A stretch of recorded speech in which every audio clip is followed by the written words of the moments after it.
Enzo Recto, kalaban ang katiwalian at kasinungalingan, kakampi sa katotohanan at kabutihan.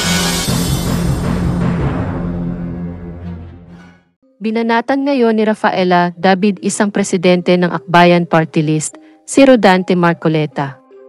Hinggil po ito sa sinabi ni Marcoleta na walang West Philippine Sea at ito ay isang katang-isip lamang. Ayon po kay Miss Rafaela David, saan ba daw na planeta nakatira itong si Marcoleta? Bakit niya daw ito nasabi? At tila ata, hindi ito representante ng Pilipinas sa kanyang pinagsasabi. Anyway, naturingan pa naman na siyang congressman at isang representante ng isang part list dito sa Pilipinas at ang kanyang pinagtatanggol ngayon ay ibang lahi, ang China. Anyway, panoorin na po natin itong sinabi ni Miss Rafaela David ng Akbayan Party List. So, ano ba ang naging initial reaction mo nung narinig mo at talaga naman may voice tape talaga na sinasabi ni sagip party list na si Congressman Marcoleta na katang-isip lang daw yung tayo lang daw may gawa-gawa nitong West Philippine Sea. Naku, nung narinig nga namin yan, kaming mga nasa mga kasama ko sa Akbayan Party List, ang tanong namin kay Sir, saang planeta ba siya nakatira? Kasi parang klaro na sa lahat ng ating kababayan na ang West Philippine Sea ay napakahalaga sa ating exercise ng ating national sovereignty. Kaya parang ang lumalabas sa kanyang statement ay imbis na representante siya ng interes ng Pilipinas, parang representante ata ng interes China. Sa kanyang sinasabi. Ang nakakalungkot pa doon, sinabi niya itong pahayag na ito sa isang hearing on fake news. Nakakalungkot kasi representante pa mismo natin sa Kongreso ang siya mismo ang magsasabi ng isang fake news na ang West Philippine Sea ay katang-isip lang. Klaro sa atin, hindi ito guni-guni. Totoo ito. It's such a disservice to the frontliners, sister folk na affected ng panghihimasok ng China, itong klaseng statement na sinabi ni Kong Marcoleta. Siguro parang tinutukoy niya kasi dito yung mga lumang mapa na kanyang pinagbabasihan. Kasi daw itong Administrative Order number 12 lumabas lang ng 2012, di ba? Nung inilabas to ng dating Pangulong Noynoy Aquino. So somehow hindi dapat maging ground yan for believing such di ba, the tale. Nako, huli na ata sa balita si Kong Marcoleta kasi hindi lang sa President Noynoy pinakalanan yung West Philippine Sea, ni-recognize din ng Permanent Court of Arbitration. Ibig sabihin ng international community, nire-recognize yung exclusive economic zone natin. Na yun nga yung tinatawag nating West Philippine Sea. So, hindi lang batas ng Pilipinas at mga rules natin, pati international community nire-recognize ang EEZ natin. So baka kailangan lang mag-update ni Kong Marcoleta at i-review yung mga mapa din na ating nilalabas nitong mga nakaraang taon.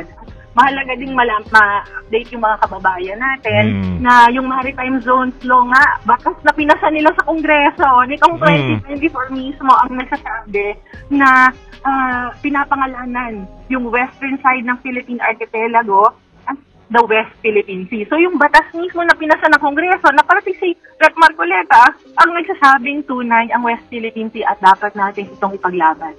Kasi very ironic nung sinabi niya pa yan sa statement niya, yung kanyang sabi kathang-isip, during pa nga, di ba, binanggit mo nga, hearing pa ng Tri-Committee on Fake News. Tapos ito yung una niyang binigay na statement. So, alam mo, kasi 'di ba si Congressman Marcoleta is now running for election sa Senate.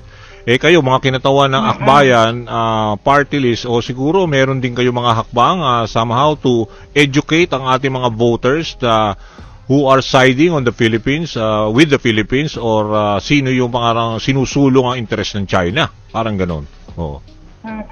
Sa totoo lang, hindi nga tayo nagugulat na Rep. Marcoleta would say something like that. Kasi yung kanyang mga kasama sa slate mga nakilala din natin na mukhang malapit ang interes din sa China. Ang kaya ang ating pakilala lagi sa ating mga voters, lalo na ngayong palapit ang May 2025, siguraduhin natin na wag nating iboto yung mga tinatawag nating Manchurian candidates, yung mga candidates na sa totoo lang ay ang interes ng China ang sinachampion. So let's protect our democracy, sovereignty, not just from foreign intruders, yung mga nanghihimasok sa ating karagatan, pero dun sa mga parang magtatraidor din within our own government. So wag na natin silang i-elect. Ang i-elect natin yung talagang kampiyon ng Pilipinas. Kasi naalala ko, parang Paeng David, no? Rafaela David.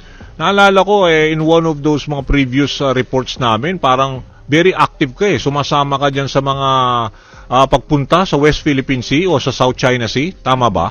Di ba?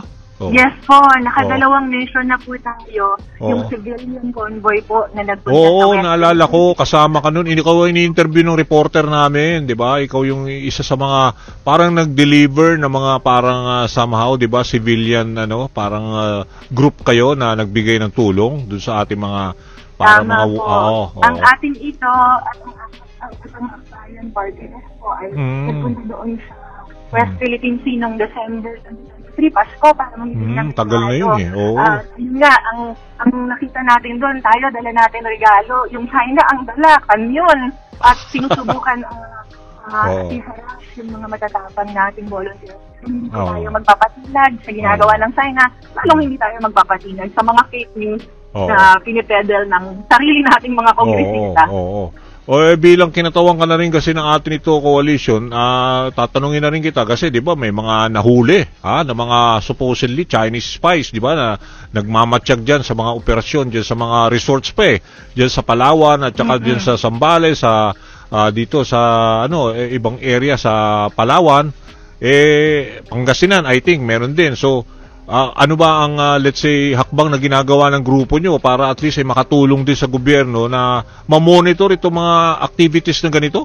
Oo, nakita naman natin talagang multiple fronts yung pag-weaken nila sa ating seguridad, sa ating kasarinlan, hindi lang yung karagatan natin yung kanilang pinanghihimasukan, pati yung teritoryo natin para lalo na dun sa mga coastal communities na merong mga, sabi nga, ay mga Chinese spies. At pati yung gobyerno nga natin, kaya meron naman tayong fake mayor, di ba? So, napakahalaga na bilang isang civilian group, kami sa atin ito, at bilang progresibong grupo, kami sa Akbayan Party List, ay talagang nag-e-educate at nag-o-organize ng mga ordinaryong mamamayan para magmatsag, para magkampanya, at lalo na magtulungan dun sa mga pinaka-apektadong communities. Kasi sila yung nahaharas ng China sa karagatan, yung mga mamamayan natin. Tapos yung iba nabibiktima at nasa-scam din ng mga ilang Chinese elements dito sa ating bansa. Sige, maraming salamat sa mga insights na binigay mo sa amin at saka balitaan mo kami para dun sa mga let's say next event ninyo related dito sa pagmamonitor ng mga activities dyan sa South China Sea or West Philippine Sea. Tama? Sige. Sige, Sir Danny, pag may mission ulit kami doon at Convoy, balitaan mo kami. Namin kayo. Okay, sige. Okay, yan si Rafaela David, co-convener ng atin ito, coalition, at presidente rin siya ng Akbayan. Bunyog, halikan na kasama ka. Bunyog, kapag buklod ay may pag-asa. Luzon, Visayas, Mindanao, isa ang pananaw. Sa bagong Pilipinas ang bunyog isisigaw. Bunyog.